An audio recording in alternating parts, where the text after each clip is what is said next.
అయం ముహూర్తస్తు ముహూర్తోస్తు మాంగళ్య పూజాం కరిష్యే. నిన్ను నమ్ముకుని కూతురు పెళ్లి చేస్తున్నాను. నా పరువు నిలబెడతావుగా? మీరు నిశ్చింతగా ఉండండి మాస్టారు. 1 కాదు 2 కాదు 20 తులాల బంగారం నా దగ్గర ఉంది మాస్టారు, నేను ఇస్తాను. సమయం దగ్గర పడిపోతోంది బాబు. ఉండండి, ఇప్పుడే వస్తాను.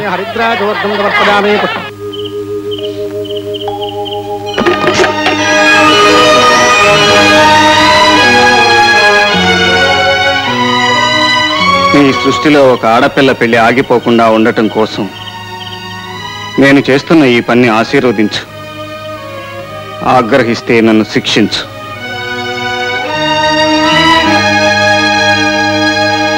ఓం మాంగళ్యం తంతు మాస్టర్. బాబు. రామదాసు గారు, మనం అనుకున్న ప్రకారం లాంఛనం నెరవేర్చలేకపోయారు. అంచేది పెళ్లి మాకొద్దు. లేదు, నా మాట నేను నిలబెట్టుకుంటున్నాను. ఇవిగో తీసుకోండి. నువ్వు కట్రా అబ్బాయి తాళి. ఆగండి మాస్టారు, ఈ నగలు మీకు ఎక్కడి నుంచి వచ్చాయి? నిజం చెప్పండి, ఇవి అమ్మవారి నగలే కదూ? పూజారి గారు చూడండి, గుడ్లు అప్పగించి చూస్తారా? ఇవి అమ్మవారి నగలు అవునా కాదా? అపచారం నిస్సందేహంగా ఇవి అమ్మవారి నగలే. మాస్టారు, ఒకరికి నీతులు చెప్పవలసిన మీరే ఇంత నీచాన్ని కూడా కడతారా? అయ్యా, ఈ తప్పు మాది కాదు. పెళ్లి జరిగి పొలివేర దాటి ఉంటే ఈ నేరం మా నెత్తి మీద పడేది. సమయానికి మీరు దేవుళ్ళ కాపాడారు. యుగరయ్యా మీ దొంగలు. ఎలా ఇంకా నిలబడతావు? పెళ్లి లేదు, పెట్టలేదు. రా పోదాం. ఆగండి. ఆయన అనుమానించినట్లు ఇవి దేవత నగలే. అమ్మవారి గుళ్ళోంచి తీసుకొచ్చి నేనే మాస్టర్కి ఇచ్చాను. ఏమిటి మీ అభ్యంతరం? అమ్మవారి నగలు దొంగతనంగా ఎత్తుకొచ్చింది చాలక అభ్యంతరం ఏమిటని అడుగుతావా? అప్రచ్చుడా! నేను చేసింది దొంగతనం కాదు నాన్న. ఈ నగలు మా తాతగారు అమ్మవారికి కానుకగా సమర్పించారు.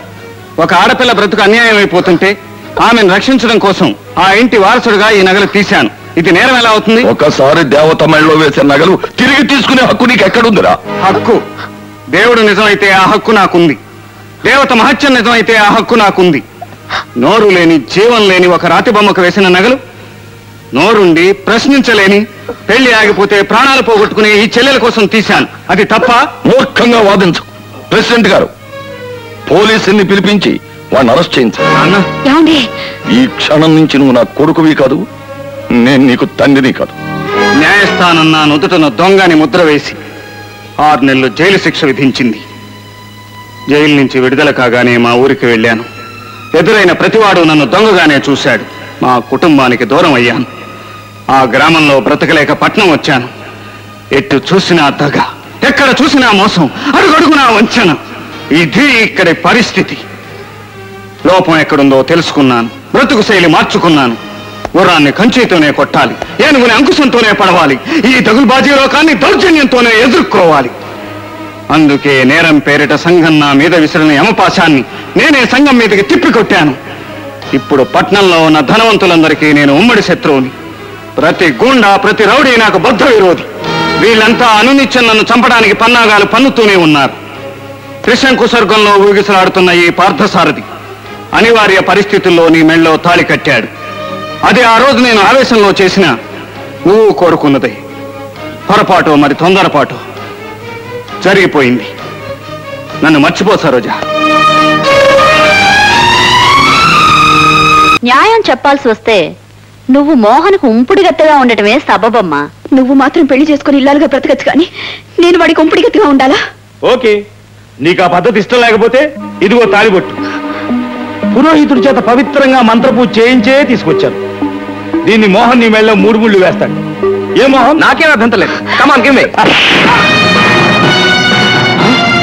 ఏం బావమర్ది, ఎంతమందికి కడతావు తాళి?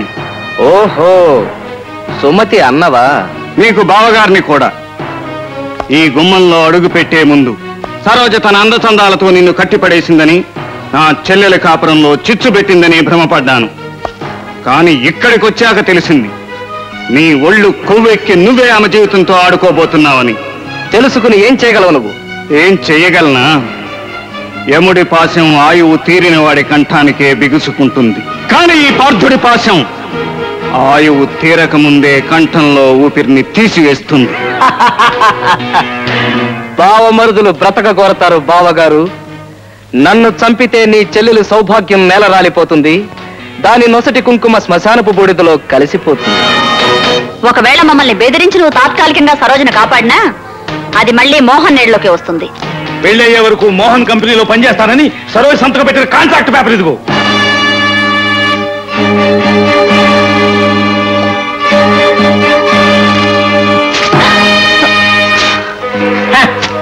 కాగితాలు చించినంత మాత్రాన కాంట్రాక్ట్ రద్దు కాదు. నా నుంచి సరోజ నువ్వు కాపాడలేవు. కాపాడుతాను. నువ్వు మళ్ళీ ఆమె ఒంటి మీద చెయ్యి వేయకుండా చేస్తాను. నువ్వు జీవితంలో సరోజని మళ్ళీ కన్నెత్తి చూడకుండా చేస్తాను. నీ ప్రాణం తీసే కాదు, నీ కాళ్ళు చేతులు విరిచి కాదు.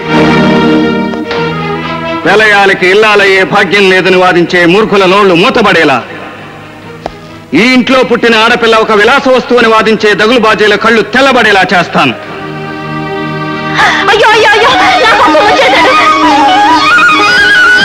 పంచభూతాల సాక్షిగా, దుర్మార్గానికి వారసులైన మీ త్రిమూర్తుల సాక్షిగా, సరోజ ఇప్పుడు నా ఇల్లాలు.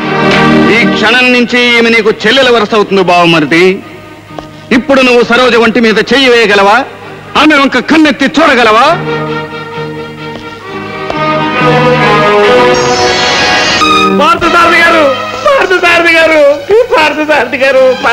ఏమిటయ్యా, ఏం జరిగిందో చెప్పు. పూజనీయులైన శ్రీవారికి ఒకసారి ఒకరికి మనసిచ్చిన ఆడదాని జీవితంలో మరొకరికి స్థానం లేదు. ఇన్నాళ్ళు మీ ఆదరణ కోసం ఎదురు చూశాను, విసిగిపోయాను. మీ హృదయంలో నాకు స్థానం లేదని రుజువైంది. అందుకే నేను మా అత్తవారింటికి వెళ్ళిపోతున్నాను. జై హింద్. అమ్మయ్యా, వదిలింది పేడ. అత్తవారింటికి వెళ్ళిపోయి. అత్తవారిల్లు అంటే మా ఇల్లేగా.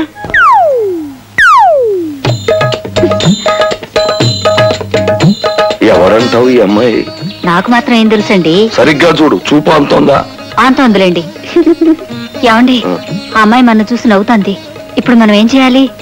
మనం నవ్వేద్దాం. నవ్వు.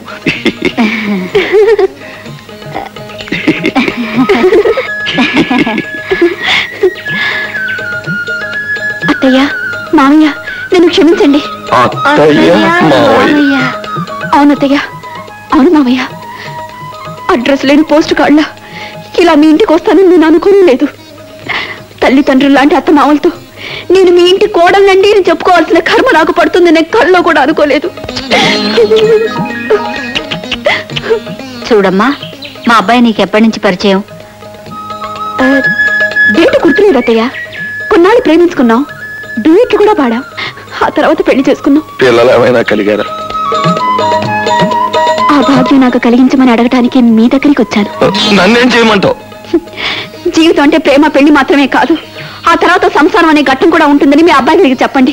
పెళ్లి చేసుకుని కాపురం ఎందుకు చేయరో నిలదీయండి. వాడు మా ఆయన మాట వినడమ్మా. పోనీ మీ మాట వింటారా? వినడు. అయ్యో, దారిలో ఎన్నో రైలు పట్టాలు దాటుకుంటూ వచ్చాను. ఎన్నో పావులు నదులు చూశాను, కరెంటు స్తంభాలు కూడా చూశాను. ఇక్కడ నాకు నిరాశ ఎదురవుతుందని ముందుగానే ఊహిస్తే ఏదో ఒక పద్ధతిలో ఆత్మహత్య చేసుకునేదాన్ని. తప్పమ్మా, అలా ఆలోచించకమ్మా. చూడమ్మా, మేమిద్దరం బ్రతికుండగా నీకు ఏ లోటు రాదు. నువ్వు లోపలికెళ్ళి విశ్రాంతి తీసుకో. అలాగే మామయ్య.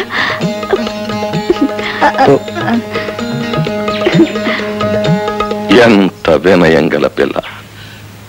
పోయి ఆ భ్రష్టుణ్ణి చేసుకుంది. ఇదిగో, మీరు నా కొడుకుని అంటే మాత్రం నేను ఊరుకోను. నీ కొడుకు చరిత్ర తెలియక తాళి కట్టించుకున్నట్టుంది. ఇదిగో, లోపలికెళ్ళి కాస్త నచ్చ చెప్పు.